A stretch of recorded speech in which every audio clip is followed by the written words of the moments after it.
What's up guys, my name is Nick, and in today's video we're going to be taking a look at the brand new, just released BFD Player. It's 100% free and comes packed with 5 gigabytes of samples to get you started. And there's 2 expansion packs you can get at launch for $29.99 each. We'll dive into those in a bit. I'm a believer that you can never have too many drum samples. When a company that's been around for more than 20 years decides to release something for free and they give you 5 gigabytes of quality drum samples, it's definitely something I'm going to want to check out. And you can run this in standalone mode, or you can run it inside your digital audio workstation like I've got set up here in Cubase. You get 14 mixer presets with the core library, and then you also get 340 drag and drop MIDI grooves, which are really cool if you're a producer, guitar player, and you don't have a drummer with you and you're writing music. So we go over here on the kit tab here, we can see that I've got the core library on the left. There's also the 2 expansions, Dark Mahogany and London 70s, which we'll get to. In the core library, we've got our 14 different presets here, and let me demo them quick just so you can get an idea of what these sound like. Here's 80s Lover. A lot of that gated reverb. Let's check out the next one, Blessed Catastrophe. And then I'll just keep going down.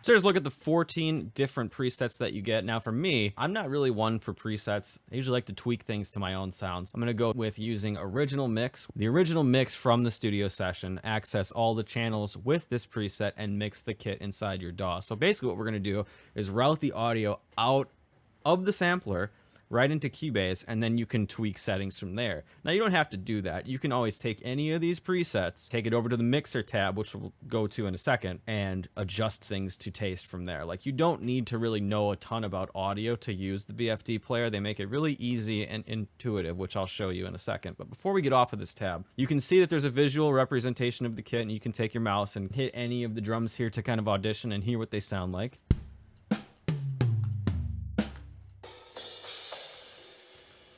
And down below, you have a little bit of information about what the instrument is. For example, this is a Zildjian Sweet Ride 23. It's part of their core library. And we can click on the drop-down arrow here and switch to a symbol from a different library.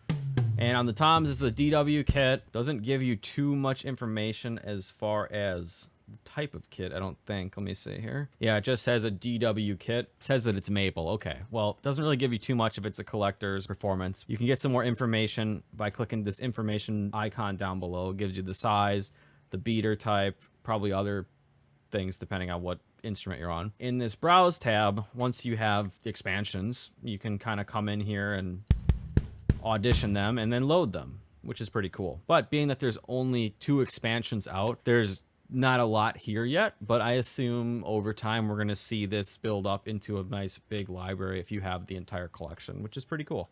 I'd say out of all of these presets that you get, my favorite one is Purity and then Original Mix. Those 2 are the ones I think I would use mostly, especially when playing electronic drums. Just load up this first preset and be done, ready to roll. As far as loading the presets, they load very quickly, about a second and a half max. You can kind of fly through these as you're auditioning, and just if you're ever curious, always hover over these little information icons, as they always give you a little bit of extra detail about what the preset is or what a specific function does, which we'll see on the next tab. What sticks out to me about this kit too is just the symbols are really, really usable. So if I'm ever in a session or producing for somebody and I need to use triggered cymbals, because the recording wasn't done very well, I can definitely use the BFD player just for that application alone. The cymbals are really, really well recorded for this library. I mean, if there's one thing that does bug me about the presets themselves is that snare drum on a lot of these is pretty bright to my ears. And unfortunately, in the mixer tab, there's no way that I've found where you can EQ or compress individual channels. It's all kind of done on this macro system, but we'll get there.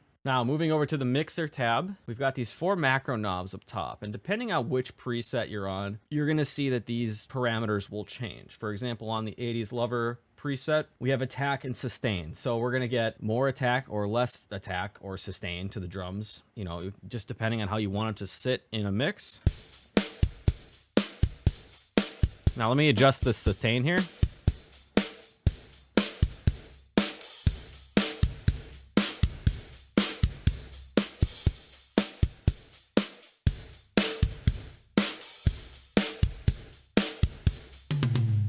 And as far as mono and wide, this is going to make the overall image of the drums either very narrow down the middle, or it's going to be wide open and very stereo. So you can hear the difference if we play this groove. We'll start mono right down the middle. Now we're going to open it up.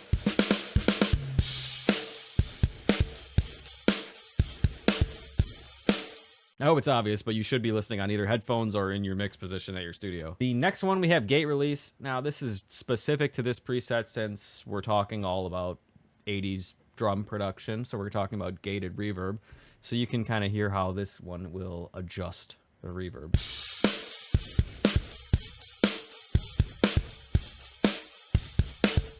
And that's really fast.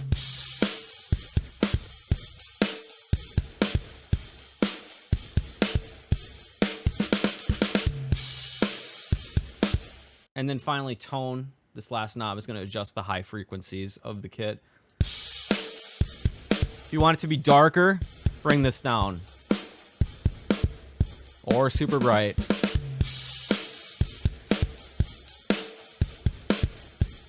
I think a lot of these presets are very, very bright, so bringing the tone down is probably a good idea. Now, if we switch to another preset, you can see crispness.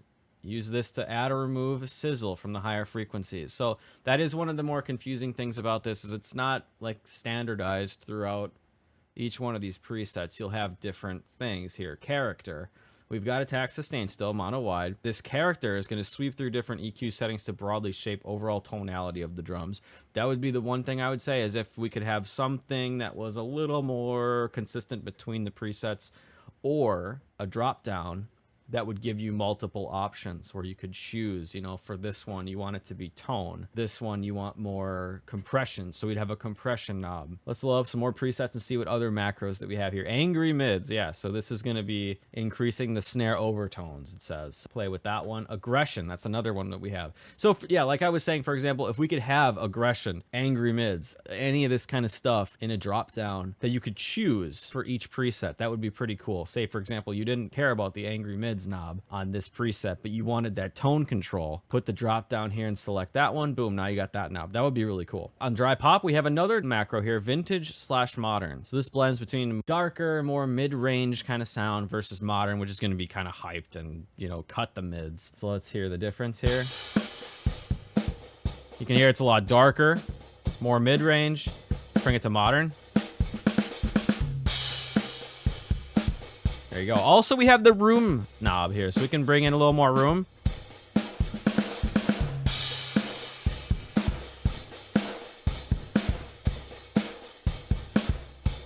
So those are the macro knobs, and you can see that there's a ton of different adjustments on each one of these different presets here. So in the mixer section itself, we have a couple of controls we can use. We can audition the sound by clicking the drum or cymbal.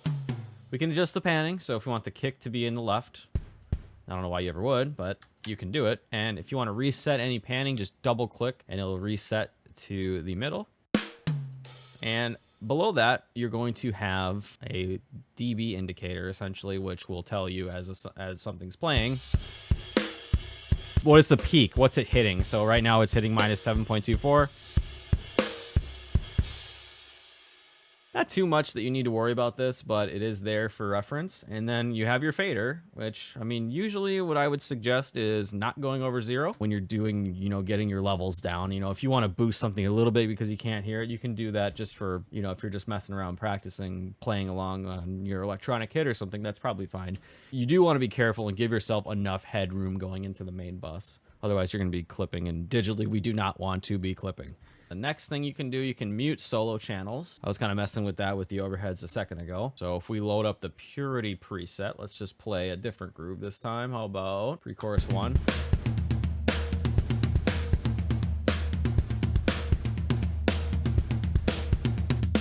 You need to start by bringing these down if you want to just mess with the sound here. Just like to start with kick and snare.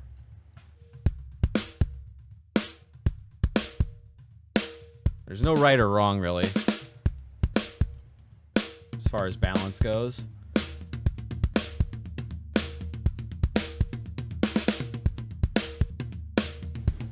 Okay, so there is something interesting going on here. And I thought I was going a little crazy here because I would solo the overheads. I see them moving.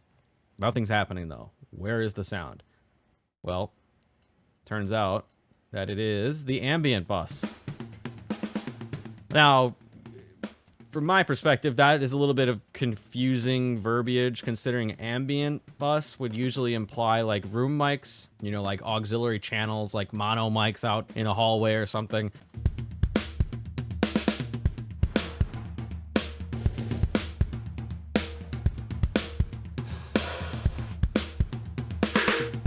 And then below that, we have routing, where we can route these different things to different places in the digital audio workstation. If we were going to mix more like a real kit, for example, we're not going to mix on an instrument channel. We're going to mix this as we're in the DAW. We got our kick, we got our snare on separate channels with inside the DAW. So let me go ahead and route that out real quick. First thing we do in Cubase is we go over to the activate outputs, which is over here. I'm going to activate all outputs, and boom, we've got 8 stereo sets.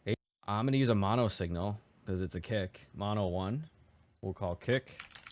Snare bus, another mono bus, we'll go mono 2. Hi-hat, let's do another mono bus, mono 3. High tom, let's do a mono bus, mono 4. Mid tom, we'll do mono 5. Floor tom, mono 6. Crash 1, we'll do mono 7. Crash 2, mono 8. Crash 3, mono 9. Ride 1, mono 10. It's a little gray and hard to see, but I can see now that it says that the overheads are going to the ambient bus for this specific preset. Yeah, I made a mistake looking at that. For this, let's go stereo 3, 4. And something that's interesting, it says that this is stereo, but I'm seeing stereo 3, stereo 4, so I'm wondering if I solo the overheads, are they going to show up?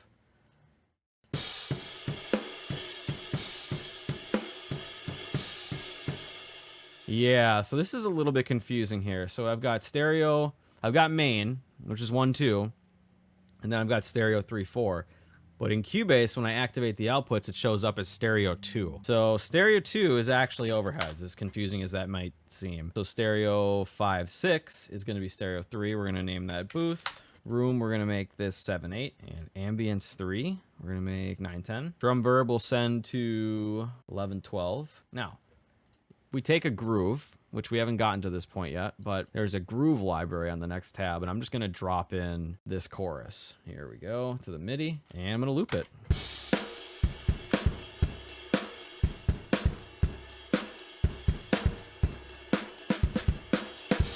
So yeah, now I can mix here, just like I'm in my DAW. So we can bring the overheads down. I got my kick and snare, which need to be in the correct order. And then from here, you can go in and add your own inserts, whatever you want. If you wanted to put like an SSL channel on here or something, you could easily do that. And then you can start doing all your EQ moves and whatever. It's just a great way to mix compared to like doing it inside of another software. I'd rather just be where I'm comfortable in my own digital audio workstation, where I know how to use things, just route the stuff out. And then from there, it's a lot simpler. But let's go on to the third tab, which is the groove library. Now, we start at the top. We have a bunch of different parameters we can choose if we want to have a fill, no fill. Library, depending on which library you have. If you have just the core library, then that's all you're going to see. If you have the expansions, you'll see those here. Genre, Depending on if you want to be a rock song, pop song, you can pick, you know, an 80s bridge from a pop song. There you go. Let's put it in. So basically what you do is you can audition it here. And if you like it, then you can just drag it right into your DAW. Boom. And now we've got an 80s bridge.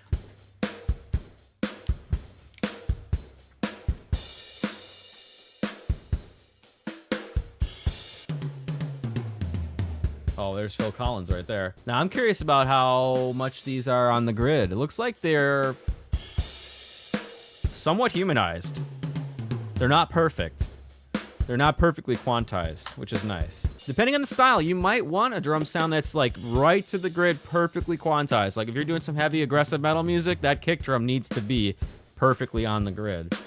But for this kind of stuff, more natural is always better. So yeah, you can see we can choose the genre, like I said. Next we have like the leading hand, like or with the leading drum, for example. If you want a crash cymbal heavy part for like a chorus, you can select a crash. Timing, half time, straight time, normal time, swung, dynamics, loud, soft, medium, focus, whichever instrument you want to be focusing more. I mean, that's similar to leading, but a little different, I guess. Feel, you've got all kinds of different upbeat, tight, swung, solid, simple, and of course you can star these and make some favorites. And then the favorites will show up. Boom. Really easy like that. Pretty simple, straightforward. It's a groove library. You can just play these and just mess around and write some music with them. Not much more to say about that. So for everybody out there that plays electronic drums, you can use the BFD player with pretty much any kit on the market. And there's even mappings that are in here in the engine. If you go to Engine, Key Map, boom, you'll see how many different kits we have in here. We've got a ton from Alesis. We've got a ton from Roland. Now, something that is interesting about this is it only goes up to the TD30. Now, we're missing the TD27, the TD17, and we're missing the TD50 and the TD50X. Now, my guess is that Roland is fairly consistent with their mapping, and I have not tried this with my TD50 yet. I am a little worried that the mapping for the newest digital hi-hat might be weird, but maybe it's not. Maybe it's fine. Just keep that in mind. You may have to tweak some settings on your TD50 to match the TD30 settings. But you can see that there's a ton of different options here. And something else that is pretty cool, if you program drums yourself in, say, another drum software, Get Good Drums is one that comes to mind, and you decide you want to try auditioning some sounds from the BFD player, well, guess what? All you have to do is select the Get Good Drums mapping, and you can just swap between the two like it's nothing. A lot of times when I go to use Superior Drummer 3 or Easy Drummer 3, I'll have somebody that's programmed drums in something else. They might have done it in Addictive Drums, and the mappings are completely different. So then I have to sit there and figure out, okay, where's the high tom? Where are the rim clicks? Where are the different articulations for the hi-hat? Because there's like 6 or 8 or different ones, so be mindful of that. And speaking of articulations, yeah, we can just go through some of these real quick. Well, something I don't like about this is I want to set this to GM mapping, because then it gets these little diamonds, which is way cooler. All right, let me just run down all the different sounds here. Like, we'll start from C1 and we'll go all the way down, just so you can get an idea of how many different articulations there are included in BFD Player.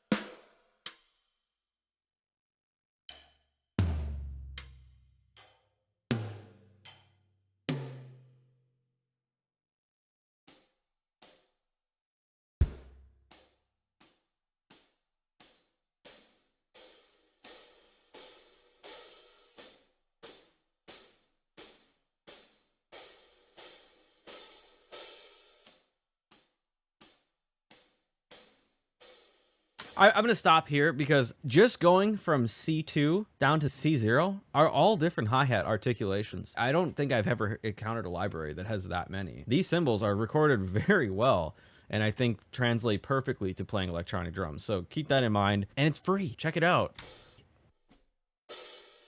Even the pedal sounds.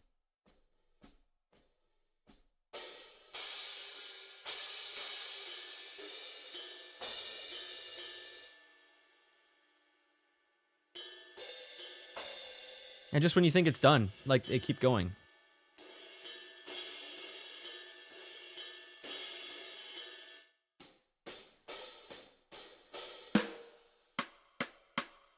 That's a lot of different sounds. Other drum softwares that you can come from BFD to are like Addictive Drums, any of the BFD 1.5, 2.0, 3.0 samplers, Easy Drummer 3, just general MIDI like the GM mapping, like regular. Get Good Drums, like I said, Logic Pro X Drummer, Steven Slate Drums, Superior Drummer 2 as well, so I would assume 3 would work as well. There's 2 expansions that are out now, so I'll just demo these ones real quick so you can hear the presets. This is Dark Mahogany.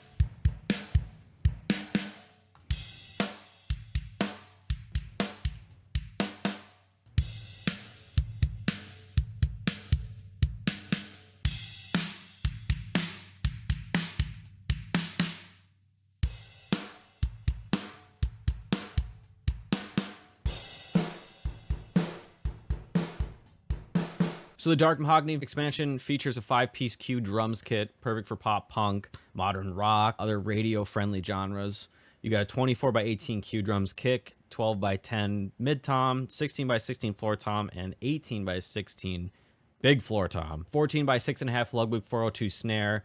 And these are K-Suite cymbals and K-Custom Dark Crash. You do get a K-Suite ride again, which is interesting, but the tonality of the two between the core library and the Dark Mahogany is a little bit different.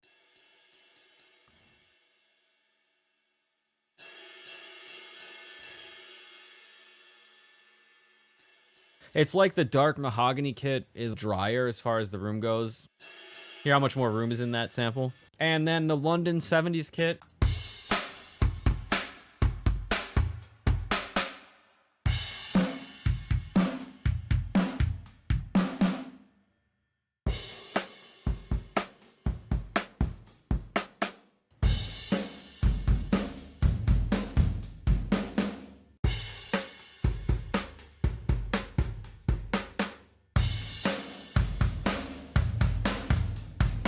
Yeah, that's the preset we're using. As far as the London 70s kit goes, it's Ludwig Vista Light. Got a ringy, smacky tone, perfect for classic rock, hard rock, progressive rock, you name it. So you got a 26 by 14 Vista Light kick of doom, 14 by 10 mid tom, 16 by 16 floor tom, 20 by 18 Ludwig Vista Light, huge floor tom, 20 inches, that's massive. 14 by 6.5 Ludwig Black Oyster Superphonic 402 snare drum. And these are Paiste, which sound like 2002s. We've got a 15-inch Paiste Sound Edge heavy hats, and then an 18-inch Paiste Crash, 20-inch, and then 22-inch Paiste Ride. The cymbals are just immaculate sounding. I love it. One of the downsides of the BFD player is that if you own the original BFD 3, you can't use your pre-purchased expansion libraries with the BFD player, which is unfortunate. I hope that existing expansions will eventually be added so that, you know, you can take your libraries that you've had for years and just move and adapt with the new software. That would be good. If not, I hope that at some point BFD will offer existing customers either free sample libraries or, you know, percentage off if you're an existing customer. That would be great. There's like a few tweaks I think that they could make. It's a fantastic drum sampler. I think it's ideal for electronic drum set players first and producers second. For eDrum players, you don't really need to have extensive knowledge of recording, audio, mixing to get a result that makes playing a really fun experience. Load a preset, tweak the macro knobs, and start playing. I mean, it's that easy, right? But the producers like myself, we probably want a little bit more control. I mean, I play drums as well, so it's not like this isn't, you know, for me, but I definitely want more control when it comes to the BFD player. And I think even some people out there would pay for a full-fledged pro version of the BFD player in the future, where you can, you know, on the mixer tab here, if we had EQ, compression, inserts on all of these channels, that would be awesome. Just more controls in general, just like I said with the drop down for these macros. If you could select different ones based on whichever preset you're on, that'd be cool if you could customize the preset by loading different macros. That would change the character of the preset even further. As it stands right now, once you load a preset, you're kind of stuck to what they've pre-programmed, which is good and it's bad. It works great for people who don't need a lot of features and just can kind of tweak a couple things and make it sound great. But aside from that, I think there's a ton of value offered with the BFD player. The 5 GB sample library that is free and you get the software for free. I mean, there's a lot of value here. And so I would say to give this one a shot. You can never have too many drum samples, and especially for electronic drummers, we're always looking for new sounds outside of our drum modules. So definitely check this one out. Let me know your thoughts down below in the comments, and visit BFD's website. I've got it linked down in the description for more information on the BFD player and all the available expansions. All right, guys, thank you for watching. I will see you in the next video.